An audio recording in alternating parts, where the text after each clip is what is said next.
Yep. Thank you, Mr. Acting President. First of all, I might just start with, I'll get the mask off, and start with a few red herrings that have been raised today.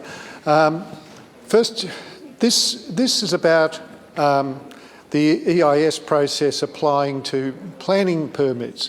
Now, in most cases, you don't need a planning permit for a patio or a deck in the backyard, for a carport, for a driveway, or even in most cases to add a room to your house.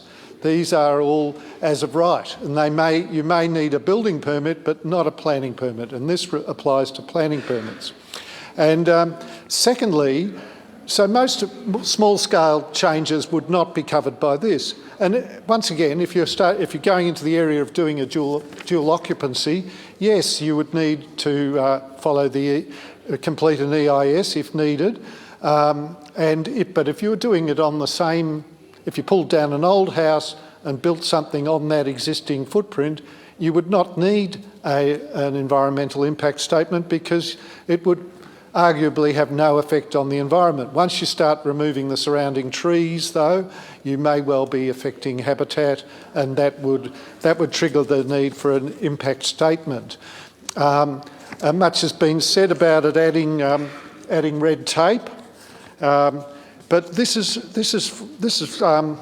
not so much of a problem for councils because it puts the primary responsibility for the assessment on the applicant and not the council. And you say, poor old applicant, burdening the applicant with more work. The applicant is the one who's going to benefit from the damage to the environment. So this should be taken into account. Now we make the applicant go into a lot of detailed work on the height of the project, the setbacks, the shadow diagrams, traffic implications, parking implications, floodplain implications. If it's in a heritage area, the applicant has to do a heritage report.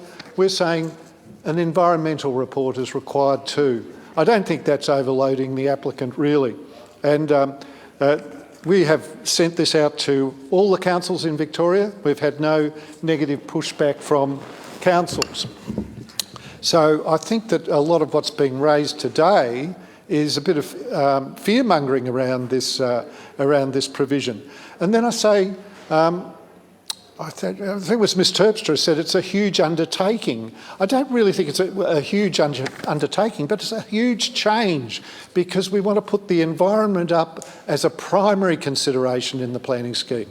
At the moment, the economic values and the social values get well considered, but often the environment's pushed to the bottom. And nearly all the government speakers have said, don't worry, it's all covered already under existing acts, that all these overlapping acts protect our native environment very well in Melbourne. But, yes, thank you. As with, it's been talked about a patchwork, and Dr Ratnam talked about there being a patchwork of overlapping acts. But really it's a patch-up. There's various patch-up jobs being done in the planning scheme, but the trouble with all patch-ups is that there are holes, and there are many loopholes. The Environment Protection Act talks about avoiding and minimising damage to native vegetation and providing offsets. This is very poorly enforced and very poorly policed. Especially in small rural councils who have trouble funding and resourcing compliance with little or no help from the government. You know, our Planning and Environment Committee has heard that better outcomes are achieved when the applicant works with councils. Well, this gives them the opportunity to do that, to present their impact statement to the council. And despite all those patchworks of acts, DWELP, when in reporting to the Environment and Planning Committee in our ecosystem decline, said that DWELP noted that environmental data indicates that native vegetation across Victoria has continued to decline.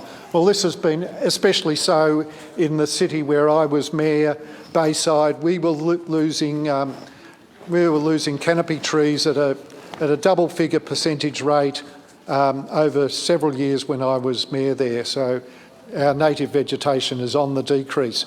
And at the moment, these loopholes, according to DWELP, says native vegetation can be removed without a permit or offsets on urban land of 4,000 square metres or less. That's an acre or 4 to 7 house blocks in size, which can be and are being, to this day, being moonscaped. Completely every scrap of vegetation removed from that block before any development takes place, grass and everything. Ms Sharon Terry, Manager of Environment at Greater Shepparton Council, says if you're dividing up land of 4,000 square metres or less, you do not require an exemption to, or you do not require a permit to remove native vegetation.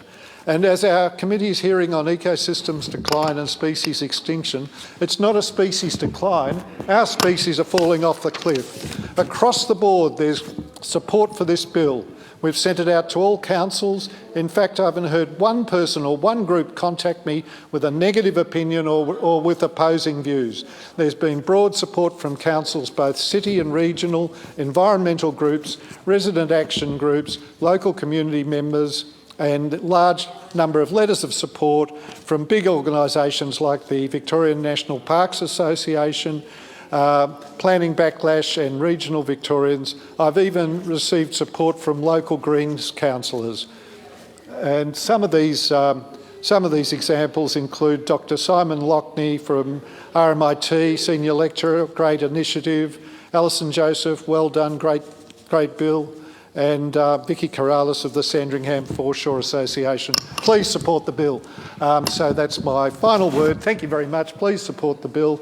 Look forward to seeing how you vote. Thank you.